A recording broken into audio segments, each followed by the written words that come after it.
and started working full-time. I was so proud to get off Centrelink payments, but Housing New South Wales told me that I didn't deserve my house because of my increased income. I was told that the fact that I was earning more than the average Housing New South Wales worker was that it was an indication that I didn't need public housing and that I should make room for more deserving tenants.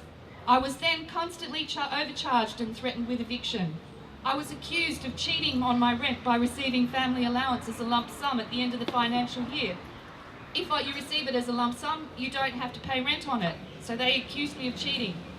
I was suspected of receiving Centrelink allowances when I'd worked so hard to get off Centrelink, and I was charged phantom rents on those allowances at a rate of 30%.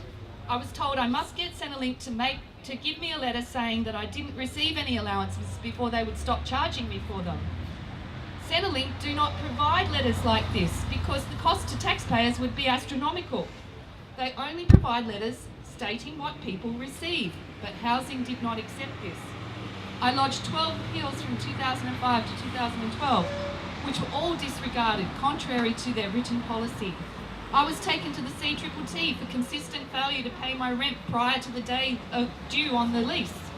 I was threatened with eviction 5 times, but being a sole parent and afraid of losing my housing security, I paid the disputed amounts because I couldn't cope with the threat of homelessness after I'd worked so hard to get out of housing and had such huge responsibilities to my boss and children, whose work and lives would have been disastrously disrupted if I had taken on the chance of fighting these evictions. Each year they progressively increased overcharging, and stress eventually caused me to lose my job. At the 5th eviction notice, I had to petition the minister to hear my last 3 appeals, and when they were verbally rejected as illegitimate, the matter proceeded to eviction. The minister treated me as though I was crazy and unstable, a loopy single parent that didn't know her place. They didn't agree to hear my appeals until the CTTT ordered them to, and then in the outcome they stated that I told them that I didn't want my appeals heard, so therefore they didn't have to do anything. It went to a second tier. This is over a whole year. It went to a second tier, and I was recently credited $3,700 for overcharged rent in the last year. $3,700 to a single parent is an enormous amount of money. Without that money, when they took that money and they threatened to evict me over it, it completely destroyed my stability and my family's stability. My youngest son, was so distressed by the situation he wanted to become independent. To become independent under Centrelink rules, you have to have family breakdown. So he worked his best and we ended up with a family breakdown. Luckily though, now that he's independent, he has really come through with shining colours. The amounts that I had overpaid in the 2 previous years came up to $2,800. I have no way of recovering that money. But I was targeted because I was a sole parent who had now gotten an income, and therefore I was no longer deserving. I'm a very articulate person.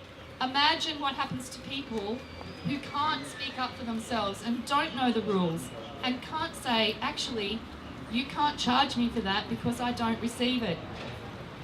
Housing problems were a constant disruption to my work and family. And as I said, it ended in unemployment.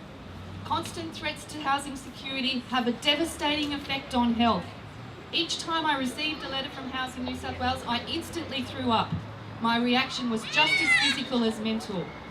I tried so hard to rent privately. I paid numerous deposits in the hope of being given a lease, but I was always the last choice because I was single and I had 2 teenage boys. I was told by one real estate agent that I was wasting my money and time because my family circumstances presented too great a risk to landlords, and there were at least 10 people applying for each property in any case. Housing New South Wales told me in that case I should uproot my family and move to Penrith. I gave up trying. Another thing about housing and public housing is that they have a policy incentive which requires people earning over 35 grand to pay 30% of their gross income in rent. This incentive has been produced so that it's at a rate higher than you would pay a mortgage. It's intended to encourage people in Department of Housing to get a mortgage and leave the properties for other people that are disadvantaged. Unfortunately, sole parents are not eligible for mortgages. I know, I've applied. An income of at least $80,000 is required, as housing prices are calculated on 2 incomes. So presently I am forced to pay my rent at a rate higher than a mortgage because of formal equality that says that once I get an income, I'm equal to partnered parents. The results of that discrimination, that indirect discrimination, is that I will never be able to afford to get out of public housing. The changes to the sole parent pension remove the context of disadvantage particular to sole parents, and in doing so, remove the real, tangible reasons for providing social security. These are a product of our social security history. In spite of no-fault divorce, prejudice against sole parents continues. It has transformed from those women are fallen women to dole bludgers and welfare cheats. I know I've been called a welfare cheat for years. The reasons that around half of the 100,000 sole parents affected by the proposed changes are not currently employed include limited vocational skills, their location in areas with low unemployment opportunities or poor public transport, ill health, disability, caring for a child with a disability, and other casual and short-term nature of most of the jobs that sole parents can get in the situation they're in, where they have to juggle employment with caring responsibilities. Anybody knows that when your child gets sick, the whole world collapses because you can't go to work, then work doesn't want you. You just actually, the concept of formal equality, which says women in the workplace have to ignore their parenting responsibility, impacts on, like, for example, when you go for a job, you can't tell them you're a sole parent or you cross the line. You can't actually say, I'm going to need to be able to go to this, and this for my children when you go to a job. You have to pretend that you don't have children. This is formal equality. It's indirect discrimination. And our elected representatives think that it's the right way to treat people, but it's absolutely wrong. One topic that has not been scrutinised properly in this debate is how this policy encourages and maintains domestic violence. My own experience tells me that reducing sole parents to job seekers creates a very potent disincentive for victims of domestic violence to leave their abusers and protect their children from experiencing and learning the power dynamics of domestic abuse. Most sole parents do not choose to raise children on their own. It was domestic violence that reduced me to sole parenting. At the time, I complained to community services about the violence I was subjected to, but I was constantly told that nothing could be done unless I left those abusive circumstances. I understood the economics of sole parenting, and at the time, I was not able to justify my own safety as a reason for subjecting myself and my 2 children under 3 to that degree of financial insecurity. I certainly didn't imagine such a lonely, hard life for myself. I fought hard against becoming a sole parent. But my children's father, upset by the disruption of children, began to drink heavily, and he didn't come home for days. When I complained about his drunkenness, he would hold his hand up to my face and say, "Shut up, I can make you a single parent," just like that. And he would click his fingers, and it's a typical example of domestic violence, how men can manipulate your economic opportunities to force you into doing certain things. He got himself a job, but he refused to share his earnings with me and the kids. He said, "Go get your own income," and he stopped coming home. I had to sell the furniture to buy food. What my ex-partner wanted to do was to force me onto sole parent pension so that we would have 2 incomes and he wouldn't have to share his income with me. After I was forced onto Centrelink by him, he expected me to take him back. Of course I didn't. I wouldn't, because he refused to support his children financially. He controlled when I left the house, the shopping, and who to socialise with. If a friend rang, he would pull the phone out of the wall because he didn't approve of them. I was not going to go back to that. I decided to become a single parent and suffer the poverty that comes with it.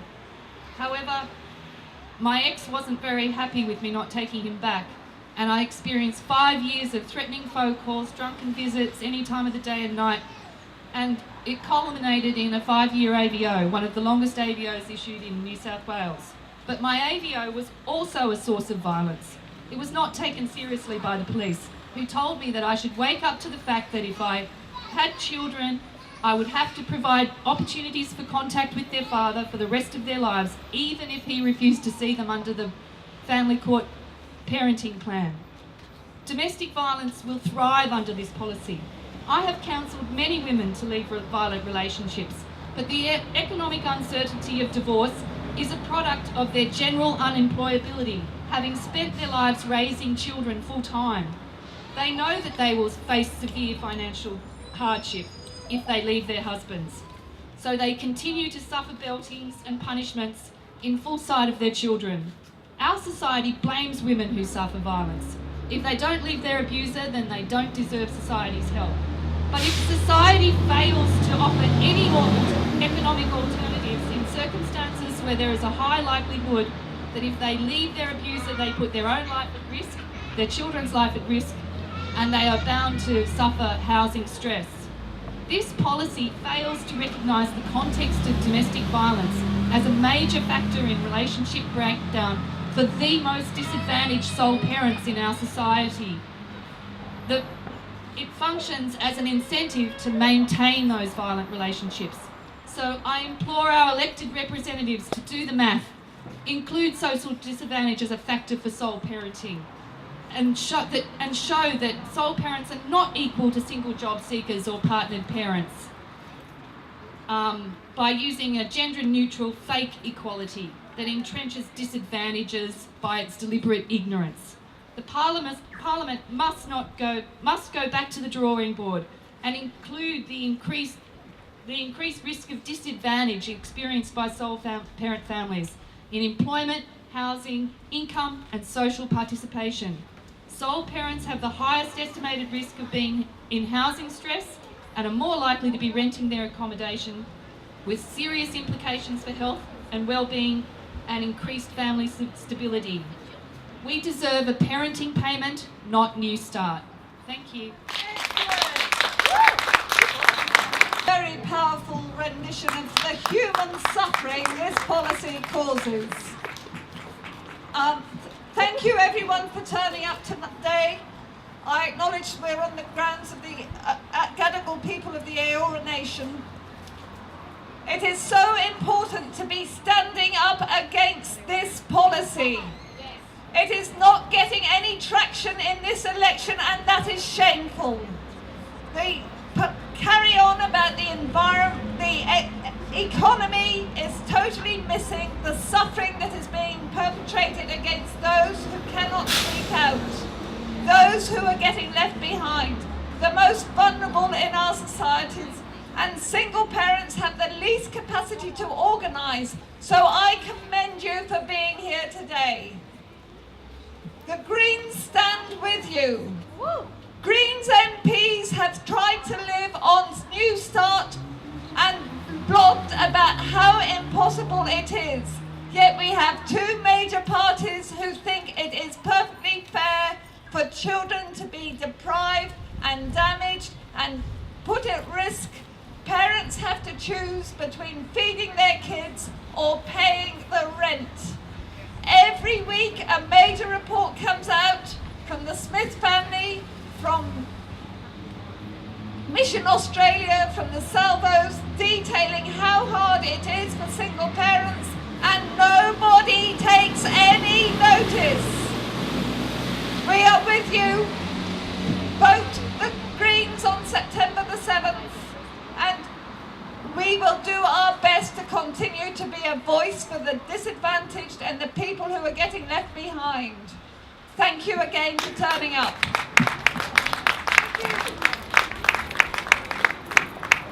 Hi, my name is Peter Boyle. I'm the Socialist Alliance candidate in the seat of Sydney, and I think Diane and myself, we stand for a very different, not just a very different sort of idea of society, but also a different style of politics. I think any society that does not value the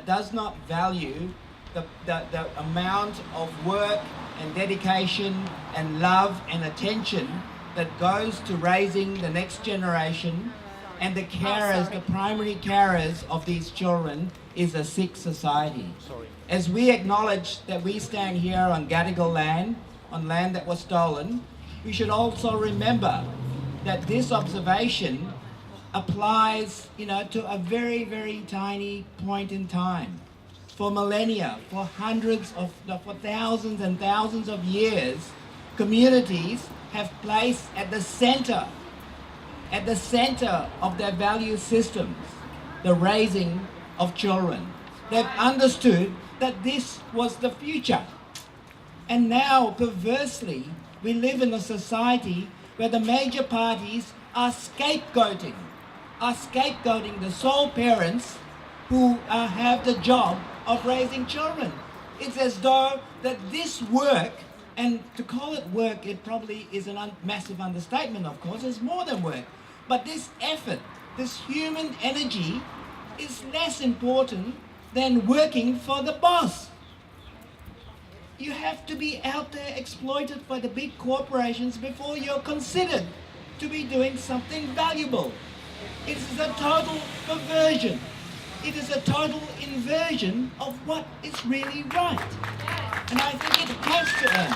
We cannot carry on in this way. And what is the reason for it?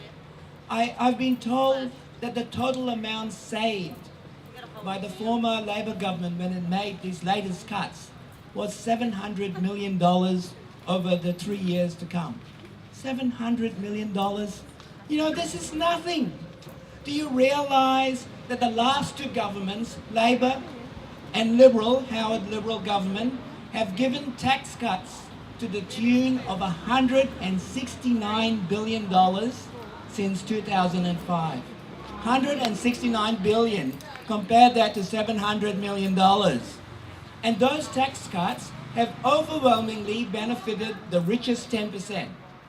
The richest 10% got more than the benefit of those tax cuts than did 80%, the lower 80% of the population. It is completely ridiculous. Compare that $700 million saved in these attacks on sole parents with the $10 billion a year they give the oil companies, the gas companies, and the coal companies. They're giving rich people subsidies, but the people who are doing the work to raise the next generation are ignored. And it's more than a question of poverty, it's more than a question of, trying to survive, as the previous speakers have mentioned. It's a question of violence. It's a question of women facing abusive relationships. And what they have done through this act is not only creating more poverty in society, it is putting people through more violence. It's criminal. It is totally criminal. And I think this is the kind of thing that we have to stand up against.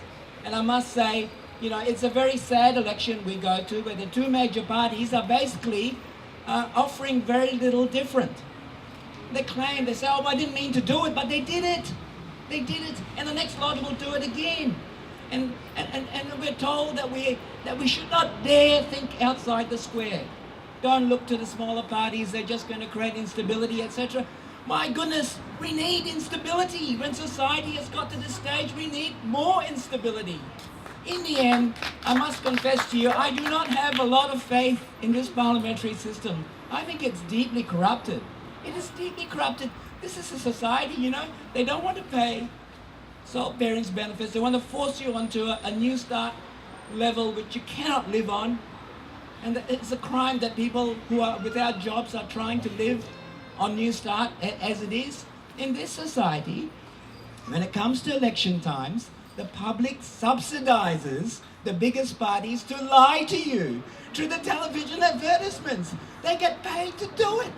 I mean, it is outrageous. That's why I don't believe in this system. I believe in change through social action, change through people's power. And in the end, this might seem like a small gathering, but it's part of many all around the country. Every time we stand up and act for ourselves and act for the interests of community and act for our own interests, we are creating an alternative way of doing politics. A politics that's participatory, that does not relegate it to the hands of politicians completely bought off by the rich. That's what I stand for. That's the values I stand for. And I wish you well, and I wish you strength in your struggle. And one day we will get a society that will be back to the values that all societies have lived on for thousands and thousands of years. Thank you very much.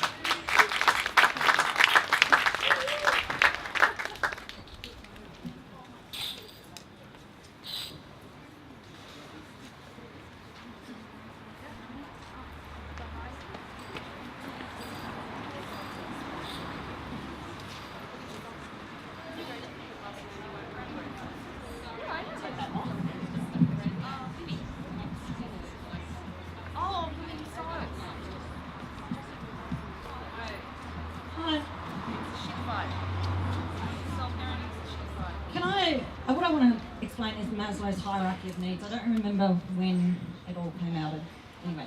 But basically what Maslow states is that we're all motivated by needs. Now, we start at the bottom with our physical needs, and in order to work your way up the pyramid, you need to have these things accounted for. Okay, we're obviously all breathing, right? Food. How many people know or have been affected with regard to skipping meals? Just a show of hands, skipping meals since these changes. Oh, not yet. Yeah, I know I have. Cut back.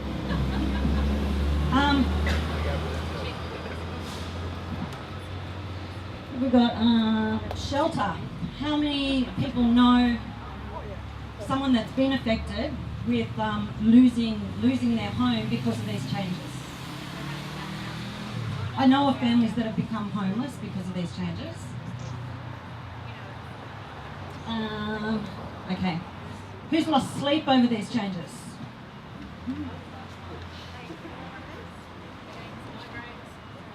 Yep. People are getting sick because of it. And I'm just kind of going, well, how is it that the government can attack just the basic needs, our physiological needs, and expect us to go up the pyramid at all? Why? That's all I was going to say anyway. It's just Maslow.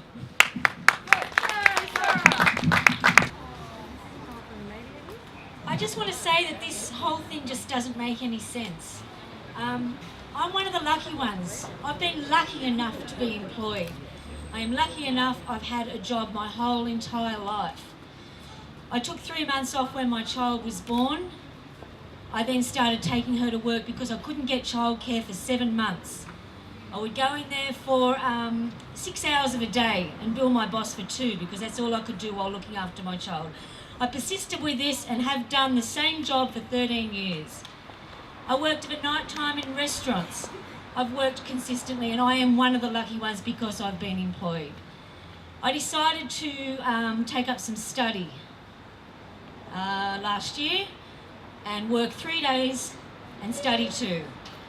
On the 1st of January, I was put onto New Start, put onto an amount which meant that the little amount of top-up that I got from the government was slashed to $170. I now am working 5 days a week, attempting to study of a night time, and it is very difficult. Picking up my books at 9 o'clock at night, while then trying to do every single thing else that makes my daughter's life and mine attainable. That's right. I worry about money every single day of my life. I go shopping and I'm shaking. I pay $3.50 a week on my own. I cannot believe it. I just can't believe it. Bill Shorten said to me in February this year, he could not believe the government was so stupid that it could not help alleviate my situation. I did what the government asked. I am now working 5 days a week. I go to work. My child is in after school care 2 days a week. The other days I pick her up. We do all the homework and cram it in the one night of the week. It's disgusting. Disgusting. There's no help to get out of this mess. I want to try and consolidate my debts. No one will give me a loan, but yet for some reason the banks just happen to send me a letter to increase my credit card. Yep. 2 weeks before Christmas. They will give me up to $15,000 credit on a credit card without a question. The minute I go over my credit, that's when they also send me another letter to say we will increase your limit. Okay, I've taken them up on it before Christmas. I've taken that extra $1,000 so my child will not do without Christmas presents. The whole system is wrong. I do not report problems in my house. I haven't had a stove that works properly for 2 years. Because if I question this and ask for this, demand for this to be fixed, the rent will go up. It's just disgusting. I am sick of, tired of the way the media portrays us. Yep. If we're working, we're very lucky. If we're not working, we're very unlucky. You know, if I am like this and I am one of the lucky ones and I am lucky enough to have a boss that understands, 2 employers now, and I am so lucky. But if I am so lucky, why am I so damn depressed and upset every single night? Why am I worrying about next week, next year, tomorrow? It's just absurd. I just cannot believe that this is not even discussed at the moment. They're talking about everything else but about real people. You can become a single parent at any moment. Instead of us being patted on the back or congratulated for leaving relationships that are destroying, Yep. we're put down for it. Absolutely. My daughter does not put up with anything now. She's in a loving, caring relationship with me. Yay. I don't have family around me to help to even take my daughter of a night time. Yep. I used to be able to work of a night time. When she was younger, at least I could take her to the restaurant, put her to sleep, pick her up. I can't carry a 10-year-old on my back at midnight and put her back in the car again. It's absurd. These kids are missing out. We've dropped out of a lot of different things. But I tell you the one thing she's growing up with, and that's dignity. Great. She will know from day one who to believe and who not to believe. And don't believe those fools on television. All I can say is everyone just keep on with speaking to your local member. Bring it up. The more we do it. I had a meeting with our local Labor candidate the other day. He actually apologised to me. It was the very first time in this last 7 months that I got an apology. When I saw Peter Garrett back in February, all he could say was, I said I was disgusted at eroding away of benefits, everything that Gough Whitlam brought in.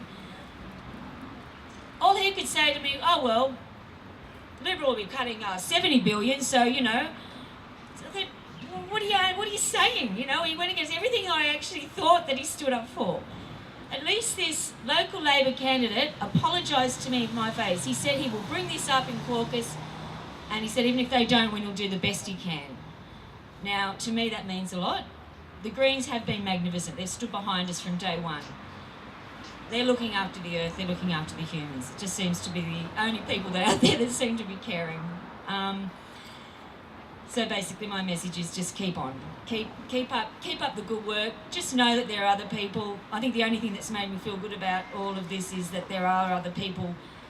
Not that I'm happy other people in my situation, but it's made me understand that there's nothing wrong with me, and that I have been struggling because it is tough. Okay? If my rent went up another $50 a week, I will have to leave. So, yeah. Keep it up, everyone. Thank you. One of a series of rallies happening around the country. Look, we're trying to get the message across to these dumb bastards in politics that that attacks on the weakest members of society should not be condoned by anybody. Attacks on politicians taking food off children, out of children's mouths. is a particularly despicable act to me. Now, Despicable. look, what we need to do, yeah, we can't just walk away from here and forget about it, right? Because there are hundreds of thousands of single parents out there who are affected by this, right? We have to keep doing shit. And it's like there's a 20-foot ice wall. We don't know how thick that wall is in any place, right? So what I'm suggesting is, if you see petitions, if you see anything out there, you know, do it. Get behind it, because we don't know where the crack's going to appear. We don't know where we're going to go through that wall. We're all standing there with ice picks, and somewhere somebody's going to break through. And when they break through, everyone else follows them. You know, keep chipping away in every possible place. There's a rally. Most of you would have found this out on Facebook or Twitter or whatever. There's a rally that's happening the day before the election, which is, I think, September the 6th at Town Hall. There'll be single parents there, along with a whole lot of other groups, reminding people why they shouldn't vote for the Liberal Labor conspiracy, and why they shouldn't vote for anyone else along those lines. Does anyone else have anything to say?